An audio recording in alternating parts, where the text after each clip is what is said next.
नमस्कार।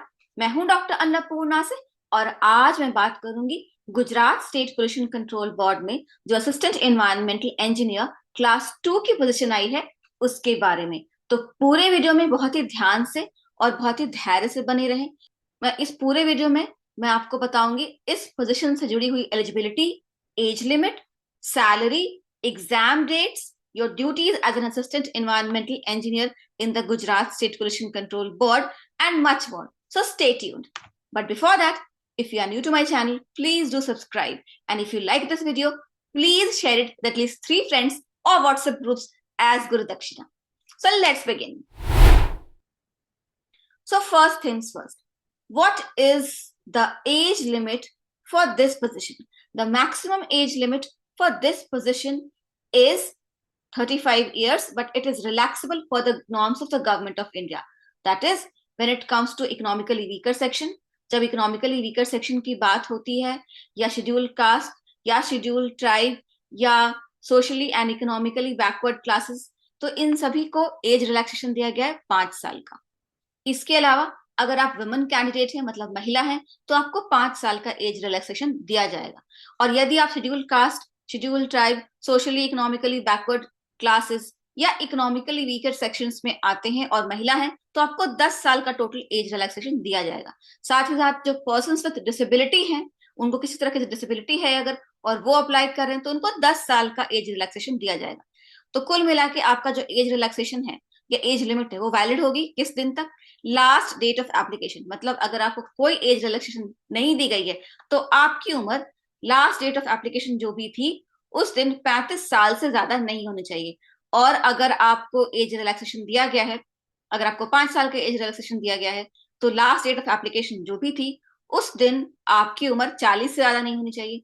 और अगर आपको 10 साल का एज रिलैक्सेशन दिया गया है, अगर आपको 10 साल का एज रिलैक्सेशन दिया गया है, तो लास्ट डेट ऑफ एप्लीकेशन के दिन आपकी उम्र 45 साल से ज्यादा नहीं होनी चाहिए। ये हुआ एज रिलैक्सेशन का पूरा अर्थ। ठीक है, आगे बढ़ते हैं सैलरी के ऊपर। तो सैलरी भी जो ये एडवर्टाइजमेंट आई थी इनकी, उसमें इन्होंने सैलरी भी बता रखी थी। तो सैलरी इनकी जो लिमिट है वो है 44,900, मतलब 44,900 रुपए से लेके 1,42,400 रुपए। अब आप कहें कि 44,000 और 1,42,400 ये क्या रेंज है?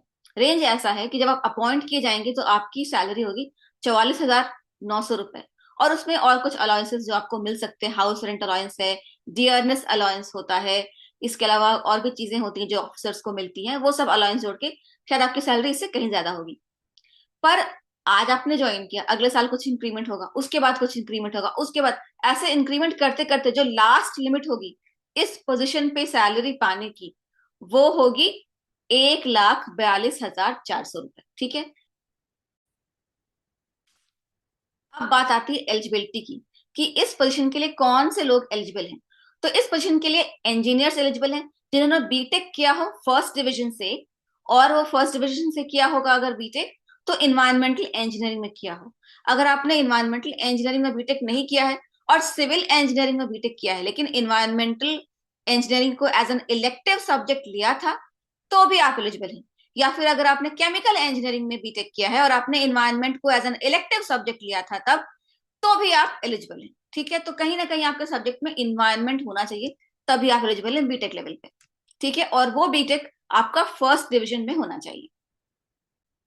इसके अलावा आपको कंप्यूटर्स की बेसिक नॉलेज होनी चाहिए, जो कि आजकल बच्चे बच्चे को होती है, और हिंदी या गुजराती या दोनों की बेसिक नॉलेज होनी चाहिए, वो भी आजकल अक्सर सभी को होती है।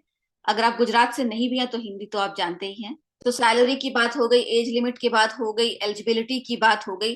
अब बात आती है एग्जाम्स की। इसके एग्जाम्स कैसे होंगे? तो इसके एग्जाम जो है वो 2 चरणों में होंगे। पहले होगा प्रिलिमिनरी टेस्ट, जो रिटन टेस्ट होगा, वो होगा 3 घंटे का एग्जाम होगा और 300 नंबर का एग्जाम होगा। उस एग्जाम के 2 पार्ट होंगे, पार्ट 1 और पार्ट 2। पार्ट 1 में 100 क्वेश्चंस ऑफ 100 मार्क्स और पार्ट 2 में 200 क्वेश्चंस ऑफ 200 मार्क्स। पार्ट 1 जो होगा वो जनरल नॉलेज, जनरल स्टडीज से रिलेटेड होगा, और पार्ट 2 जो होगा उसका मीडियम ऑफ एग्जामिनेशन इंग्लिश होगा, और वो जनरल आपका जो सब्जेक्ट होता है एनवायरमेंटल इंजीनियरिंग उससे क्वेश्चंस आएंगे। ठीक है, ये पूरा एग्जाम 3 घंटे का होगा। अगर आप प्रिलिमिनरी एग्जाम्स को क्लियर कर लेते हैं तो फिर आपको इंटरव्यू में कॉल किया जाएगा। और प्रिलिमिनरी एग्जाम मोस्ट प्रोबेबली संभवतः मई में हो जाएंगे और उनका रिजल्ट अगस्त तक आ जाएगा। और इंटरव्यू जो होगा वो फिर अगले साल 2026 के जनवरी में होगा। और जितने पदों की संख्या, जैसे 144 पद हैं, total 144 posts are there, so 3 times the number of positions, वो उतने लोग इंटरव्यू में बुलाए जाएंगे। तो 144 अगर पद हैं असिस्टेंट इन्वायरमेंटल इंजीनियर के लिए, तो 144 गुणे 3 इतने लोग इंटरव्यू के लिए कॉल किए जाएंगे।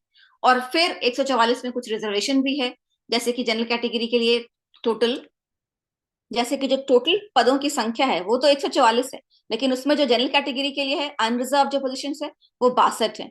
और 13 जो पोजीशंस है वो इकोनॉमिकली वीकर सेक्शन के लिए है। 33 पोजीशन SEBC मतलब socially and economically backward classes के लिए है। शेड्यूल कास्ट के लिए 10 पोजीशंस है और शेड्यूल ट्राइब के लिए 26 पोजीशंस है। तो ये तोड़ हुआ। इसके अलावा हर कैटेगरी में विमेन सीट्स के लिए, विमेन कैंडिडेट्स के लिए भी कुछ रिजर्वेशन है। तो उसको हम अभी देख लेते हैं कि विमेन कैंडिडेट्स के लिए हर कैटेगरी में क्या रिजर्वेशन है। यहाँ देखिए टोटल जो नंबर ऑफ पोजीशंस है वो है 144। उसमें जनरल है 62, economically weaker section 13, socially and economically backward classes 33, schedule caste 10, schedule caste 26। और उसमें out of total post vacancies reserve for women भी है। तो जनरल कैटेगरी में 62 में से 20 लेडीज के लिए रिजर्व है, इकोनॉमिकली वीकर सेक्शन में 4 रिजर्व है।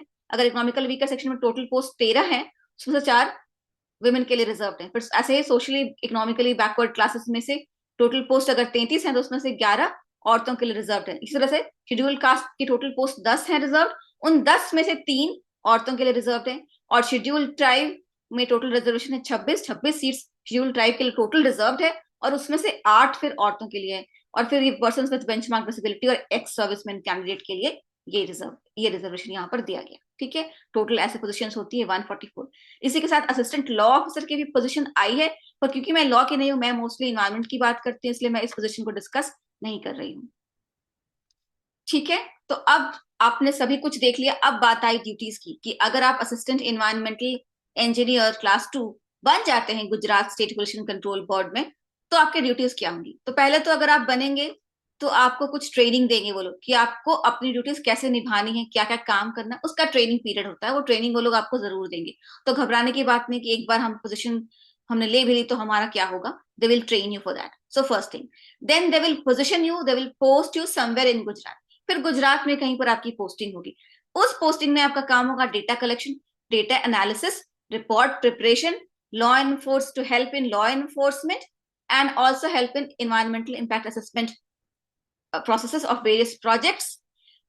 और ये क्या क्या होता है, तो डेटा कलेक्शन कैसे होगा, फील्ड विजिट पर आप जाएंगे, जहां भी पोल्यूशन कंट्रोल बोर्ड का दायरा होता है, कोई भी साइट हो सकती है, कंस्ट्रक्शन साइट हो सकती है, कोई और प्रोजेक्ट साइट होती है, वहां आपको भेजा जाएगा। वहां आपको कहा जाएगा आप डेटा कलेक्ट करो, एयर का, वाटर का, नॉइज का, सबका डेटा कलेक्ट करो, सोशल इम्पैक्ट का भी डेटा कलेक्ट कर सकते हैं। डेटा कलेक्ट करो, वो डेटा आप लैब में लाएंगे, आप अपने ऑफिस वापस लाएंगे, उस डेटा की एनालिसिस करेंगे, रॉ डेटा, फिर उस डेटा को प्रोसेस करके आप एक फाइनल डेटा बनाएंगे, जो होता है कैलकुलेशन के बाद। उसकी एक रिपोर्ट तैयार करेंगे, और वो रिपोर्ट आप हमेशा मेंटेन करेंगे, एक कॉपी अपने पास रखेंगे और एक जहां आपको भेजनी है अपने सीनियर को या जहां भी, वहां भेजेंगे।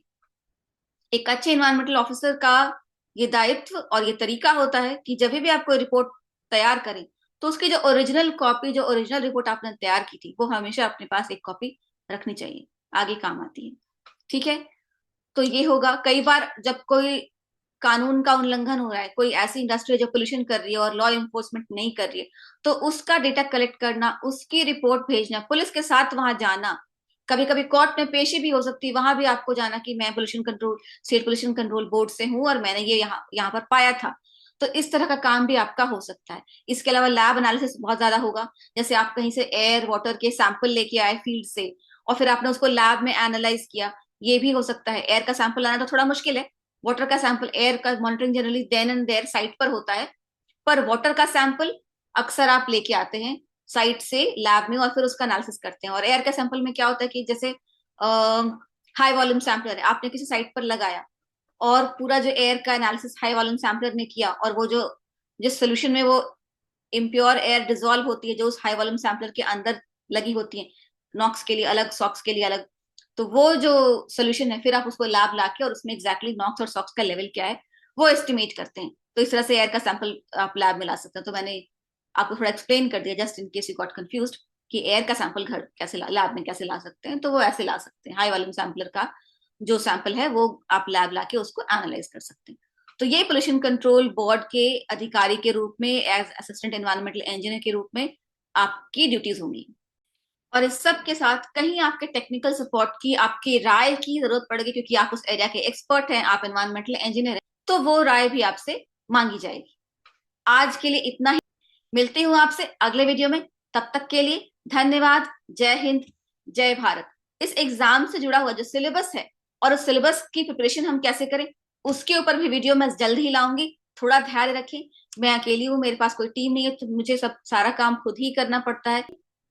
और मिलती हूँ आपसे जल्दी ही। तब तक के लिए check out the description box of this video, और उसमें आपके लिए बहुत सारा यूजफुल इन्फॉर्मेशन है। तब तक आप एग्जाम की तैयारी शुरू कीजिए। सिलेबस का वीडियो लेके मैं जल्दी आऊंगी।